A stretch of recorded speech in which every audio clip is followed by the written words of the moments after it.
How is it going then, everybody? I hope you're all doing very well. Welcome back to another video here on our channel. I'm the FIFA Analyst. Today, we are bringing you FIFA 22 gameplay deep dive pitch notes. EA have gone and released all the information regarding gameplay on FIFA 22. What's changed? What they got rid of? All of this sort of stuff. These are massive.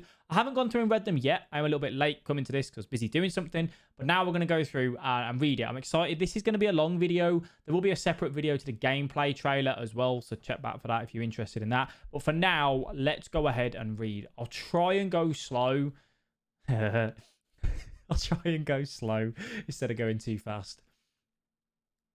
Anyway, hello FIFA community. My name is Thomas Khalifi. He's a gameplay producer on FIFA, and today we're diving deep into some of the most significant gameplay improvements and changes we've been working on for FIFA 22. You will see a NG or NG symbol whenever a topic or feature discussed is exclusive to the new generation consoles and Stadia. So please do take that into account when we are looking, because if you are an old gen, you're not going to have as much obviously as new gen. All right, we're looking forward to taking you through all of the new features, but first let's start by letting you know what goals we take into consideration when developing FIFA 22. We start our development process by setting key pillars that we want to see present for FIFA 22's gameplay. Here are some of them: refreshing as many gameplay areas as possible based on feedback in order to create a more authentic and polished FIFA experience for all players being a key word there. Fairness, improve situations that could have felt frustrating from a gameplay perspective. Our aim is to reward players for performing the right action at the right time. For example, this includes situations like being able to defend a bridge or dribble with clever positioning. Increase gameplay variety in order to enable a greater number of viable playstyles. We're looking to make on-the-pitch action more diverse than ever, and there is no single best way to play. So there is multiple metas is what they're trying to hint at there. Let's go and start with the hypermotion technology, which is specifically on next-gen consoles. Hypermotion is the foundation for FIFA 22 on PlayStation 5, Xbox Series XS, and Stadia. For the first time in FIFA, combines two recent technologies in game development: full team mocap data and machine learning. This allows us to increase authenticity and create new features for FIFA. Advanced 11v11. We've kind of gone through this and touched on it before. It creates new motions, new animations, kinetic battles, player humanization, composed ball control, and more. We've already seen this, to be honest with you guys. We've watched all this in the last video, so if you want to watch that, please go over to there. Machine learning and ML flow. Combining advanced 11v11 mocap with the power of new consoles and machine learning has enabled us to improve players' approach on the ball on the pitch. We've been able to use 8.7 million new frames of data to train our neutral network outside of the game with as much information and details as possible. In FIFA 22, this has led to the development of ML Flow Neural Network. I'll explain what it is there in a second. Okay, so this is how players are looking and perceiving situations. The defense kind of looking back, dropping as when the ball comes through. Let's read more. ML's Flow Neural Network algorithm is able to generate ball approach animations in real time, including stride adjustments, running cadence, pose matching, and transitions. ML Flow is designed to help increase the fluidity and authenticity of ball approaches. So without ML Flow, quite in full stride, yeah, kind of stutters a little bit. Already kind of slowing down. Interesting to know, is that without holding sprint with sprint? Interesting. Okay, but yeah, seems to, take the ball in his stride better. So this is still on next gen. Full team authentic motion. We've already looked at that. We know about that. Tactical AI. We rewrote the intelligence and tactical approach of all 22 players on the pitch, emphasizing their roles, personality, and teamwork. Players better understand their teammates and how to work together, and also better understand opponents' tactics and movements. Attacking. Last year, we improved several aspects of attacking players with positioning personality. This year, with new tactical AI, attacking players can make up to 6 times more decision. We've already discussed this. Yep, that's fine. Defending. Your defenders can operate more as a unit with tactical AI. We've gone through this again. Defensive work rates and fatigue have a significant impact on the defensive positioning of players. That's quite interesting, actually. I thought that works anyhow, but they seem to put more emphasis on this. Interesting. As with the case last year, the defensive bonus attribute contributes to the most important determining the effectiveness of these behaviours. Placing any player that is not a centre-back in a centre-back position will negatively impact the defensive positioning. I think this was it's in the game anyway, just not noticed enough. I think like you will notice it at times, but as a whole, the reason why fullbacks are so good is because even though they may get caught out from their defensive positioning, they make up that ground really quick because they've got the pace and the agility to do so. It depends how much EA have made this not a problem, how much of a problem it is, and I hope they've done it well enough. So that is good. I'm glad. I don't want to see fullbacks at centre back as a kind of the in thing. You can do it, but there should be a big, con to it. Let's say a bigger con.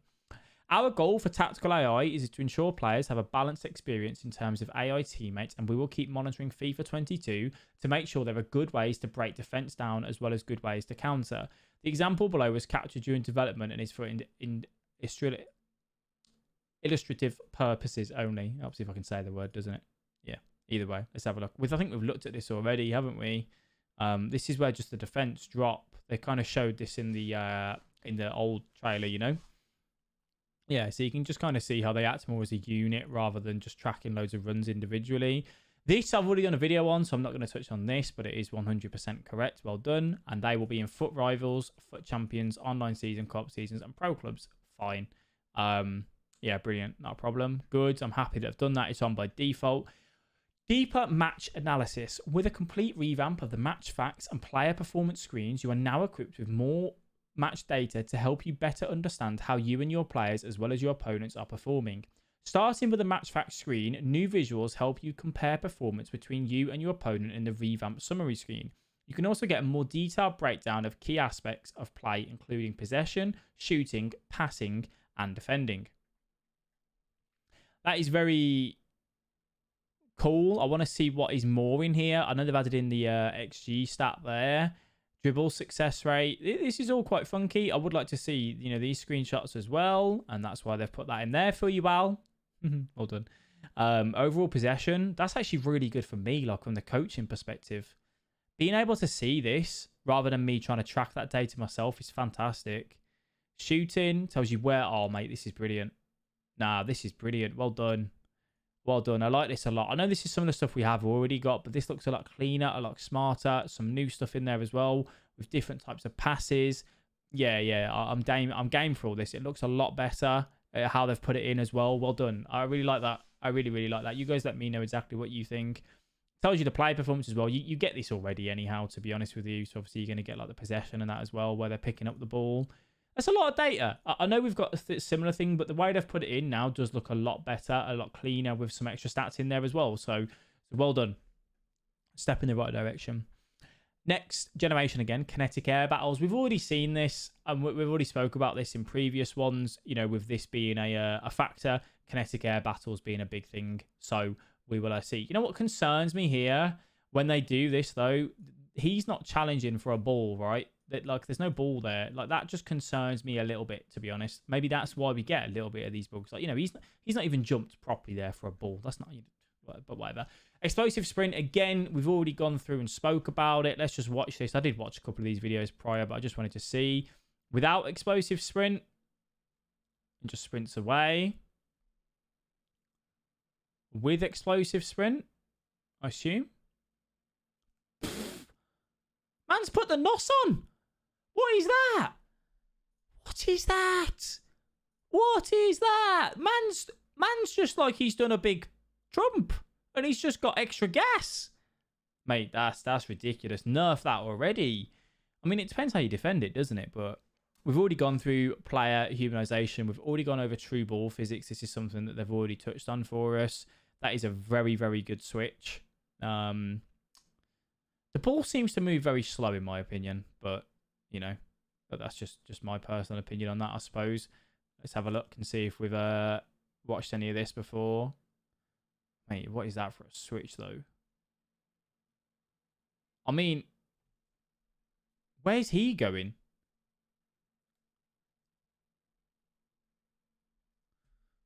What? I want to look at these attacking AI to see what they do this year. He dropped. That's actually good. I don't know if you noticed that there. The way that this one goes to make the run at the near post, sees that guy running in, so goes to the back post. And the way the one holds on the edge, actually, that's quite good. I'm happy with that. I think they've used their brain there. I'm a little bit concerned with that defender, though. Where does this defender go? Look at him. You ready? Oh, mate, yeah, ball's just gone in behind me. What? Why has he got something over his head? I wonder what that means. Do you reckon... Is that who the player's controlling, technically? Is that to say that... That's... Because you see how he's got that red marker? I think that's... Okay, that's fine. I take that back. So, the markers above the head is who they're controlling. He's player switched to him, and then he's pulled him out. That's fine. All right, that's fine. It's not AI. Take that back. It's not AI. This is something that I'm really excited about. New attacking tactics. We spoke about this a little bit, but they have given us more information here, so I will go over it. You can now have build-up play to what you want. Slow build-up, balance, long ball, fast build-up, and then chance creation changes as well. I think this is a real good step in the right direction. I think it's going to be able to let you create the tactics that you want and maybe have a bit more freedom and a bit more expression kind of in the attack as well. So I'm really, really looking forward to that. I think that's going to be good.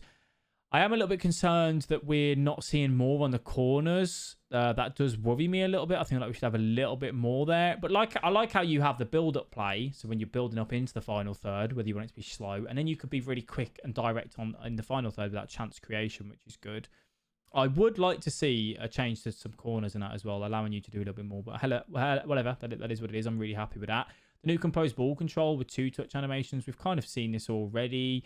From what people have said that have played the beta, this didn't seem that natural as what they're saying about. I hope it is. I hope it does run the way that we want it to. But, time will tell on that front for us. But that looks nice enough as it is there. So, due to these animations, cushioning the ball resulted in more of a precise and accurate control than any other type of ball control animation. Specific chain traps are present when composed ball control and can get increased chances of being performed with the following conditions are met. The player is not holding R2. There are no opponents nearby. See, that's where it's wrong, though, because you should be able to chest the ball down and make a thing. If you've got a physical player, you've got a player that's capable of doing that. Drogba, for example. Left stick to remain still while performing to allow the animation to complete. Okay, that's interesting. So you need stats to do this, at least 70 ball. I mean, most people will have that anyway, so that's not a problem. Okay. Composed ball control.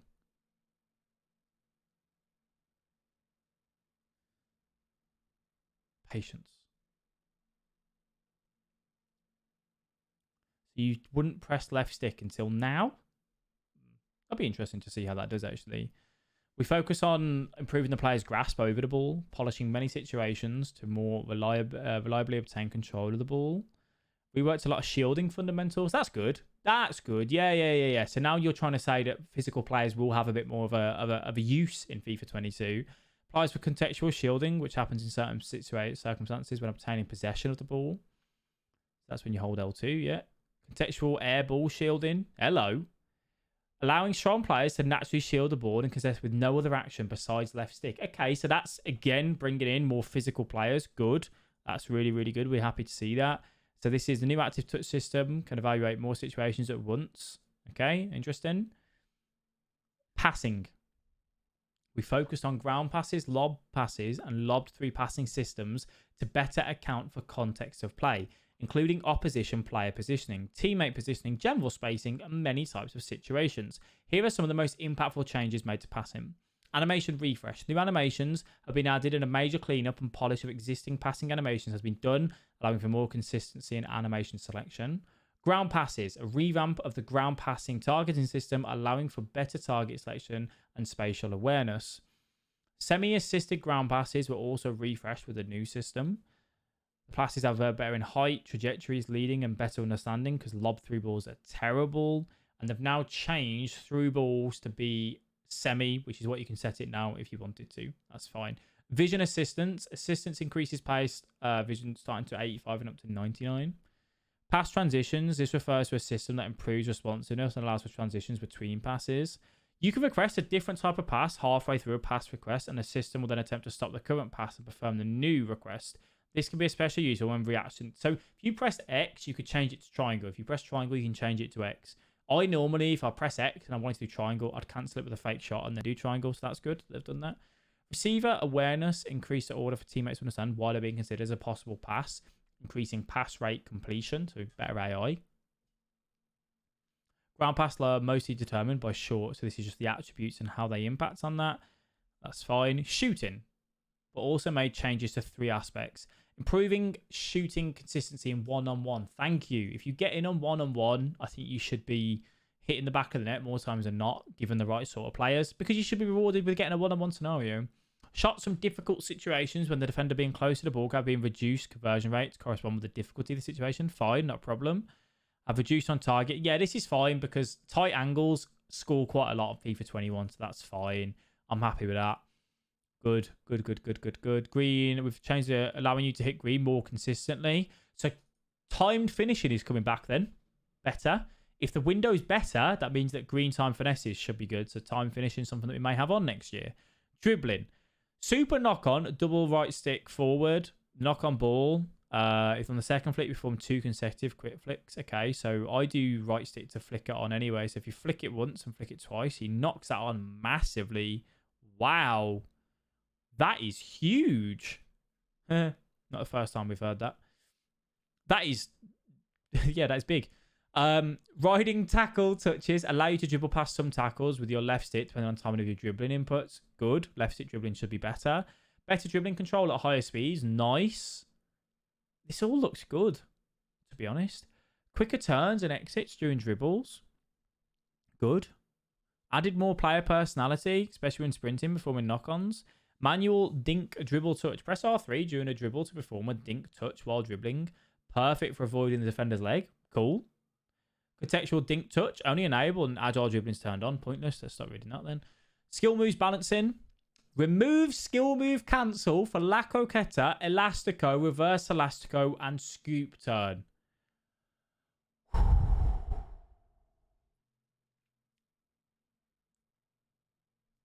EA. I'll never say a bad word again. Jokes. Reduce animation speed for bridge and direction nutmegs. Good, fine. Grab back spin and step overs can now be cancelled. Fine, because you can cancel a step over if you do one and then don't do the other. 4-touch turn. It's a 4-touch turn. You can yeah, I agree with that. Drag to drag skill move can now be triggered by holding right stick backwards. The heel to heel skill move is more difficult to successfully perform. We've had years and years of the heel to heel being working really well, and it's a balanced skill move. I think they've now nerfed it. Great. New animations for direction nutmeg. Don't give us new animations. No. First time skill moves. So this is something that they've added in this year. You cannot perform first time step overs, body feints, and the bridge direction nutmeg. You can do like cool little turns and stuff. You can't do it if the ball velocity is high. So if you do an RBA, it won't work. So it has to be a normal A. I think it just adds for a bit of a fancier game. Yeah, I'm for this. I think it looks better. I mean, you can do that now anyway, but okay. New skill moves, 4-touch turn, skill bridge, scoop turn fake. Like to see them in use. Defending, goalkeeper rewrite. We kind of touched on this already, that the goalkeepers have got new animations, haven't they? Which, by the looks of it, people are still a little bit unsure of them. But we'll see how it goes. I'm not too fussed about that. Defensive behaviour, fair and predictable outcomes. Yep, defending has been bad. Improve the tackle animation selection, resulting in cleaner outcomes. They promised us that last year, and we had the same, so I don't hold my breath there. Better ball speed and angle for successful tackles, increasing the likelihood of the ball going towards your teammates. Fine. New possession, aim to improve the tackler's ball retrieval rate and good tackles. Yeah. Reduced launching distance for automatic tackles in general, especially during sprinting. Reduce situations where automatic tackles would trigger unfairly from behind the opponent. Yeah. Improved tackling for air balls. Added more variety on ball deflections following a block. Automatic blocks are now less effective when the player is not jockeying. Good. Automatic blocks are not successfully performed and have higher chances of missing. Fantastic. Shoulder challenges. Tap within the side. Shoulder challenger out. That's kind of there anyway. The efficiency of this behavior is related to defender's attributes. Yep. Close to the moment of the shot pass when your player, so a manual block or shooting course. If timed appropriately, this will launch a manual block, has a high possibility of succeeding. More tackling personality. Balance the win ratio related to personality in order of the high rated tacklers to win more often when compared to lower rated players. Physical player personality. Players that are more physical. Yeah, we've seen that in attack. Added personality effect to sprint jockey max speed based on the defensive attribute. This speed scales from 60 to 99. With any player having low will perform will perform the minimum speed. So players with high defensive awareness will sprint jockey better. Okay. Assisted jockey versus skill moves. It doesn't matter because we don't use assisted jockey. One of the biggest feedbacks we see is the right place at the right time. You'll be able to intercept certain passes. We improve many aspects of normal interception in FIFA 22 with the creating new disrupt interceptions. Disrupt interceptions are mixed between controlling the ball and blocking. The goal here is to disrupt the course of the pass, even if that means not retaining the ball. These disrupt interceptions can be performed by user control players and with the left stick directly towards a path instead of the ball or the receiver. Okay, interesting. If you're pressing the ball holder, what about when you're pressing the ball holder and they pass it through the lane that you're already in, but you're pressing the ball holder? Are you pushing in that lane? That'd be interesting. Fine. Teammate contain. Hello. RB, R1. Stallion. Could we get excited, mate? For FIFA 22, we're introducing teammate contain stamina. Every player has their own contained stamina that allows them to keep containing as long as it's not depleted. Contained stamina drains when using RB. And once the teammate contain runs out of contained stamina, they will go back to their regular instructions and enter a cooldown period for a few seconds where they cannot contain anymore. So I'm assuming if you've put a timer on it, you've made it much better. Player personality is what determines how close the teammate gets to the ball while containing, the urgency to do so. Defensive awareness, defensive work rates, and remain. So if you've got an attacker that is better on defensive work rates, they'll press better. Okay. So, but then yet at the same time, yeah, okay, that's fine. That's interesting. They've done something more in this. I heard this on the Foot Weekly podcast. We've added 4 new options, including icon switching and player rotation. There is a new form of switching that provides players with a sapphire way to select the desired player. To activate icon switching, press R3 while defending, and you will see UI elements above your 4 players, each with a specific direction, like in the image below. There's no image. After pressing R3, you can flick the right stick in the direction to the player's head, and then switch will happen. You have to keep pressing R3 though. This is the thing, to check to see where you would flick it. It helps for people learn, I suppose, if that's something that they want to do. Player rotation, a new option for right stick switching, allows you to move to the next player switch indicator, essentially allowing you to pre-switch to a player before confirming. Once you are satisfied, press LB to confirm. I think I'd rather just stick with the current system, to be fair. Auto switching to air balls and loose balls. We added 2 options, only from air balls and only for loose balls. That's good. I'm happy with that. I personally would only want air balls. I don't want loose ball switches. That's good. Directional clearances and technical clearances. This is a new default option for clearances, with ball trajectories now following the left stick input as much as they can, while still trying to perform the earliest contact with the ball. These clearances still have an assistance in some specific cases, like when aiming at your goal. Okay. Interesting. Just have to see how that goes, I suppose. Technical clearances. There is a lot of information here, isn't there? Depth is out of 100. Oh, baby. Yes. You've given us more. Just take away press on possession loss and press on heavy touch. Yes. Thank you. Free roam on DMs as well, which it actually equates to it more. I'm really looking forward to this step up instructions, because this will tell fullbacks to step up and be available to receive the ball, but even when you're on the stay back while attacking instruction. I'm really looking forward to that. I think that's really good. Overlap on the centre backs. Interesting. So is this bigger goal moments? This is a new celebration. I'm not bothered about that. Player movement. We've made a number of changes. Increase the max top speed. Okay. To what? What is their top speed? Only players with agility ball control greater than 80 for controlled deceleration. I think a lot of this is looking into stats next year. Set pieces.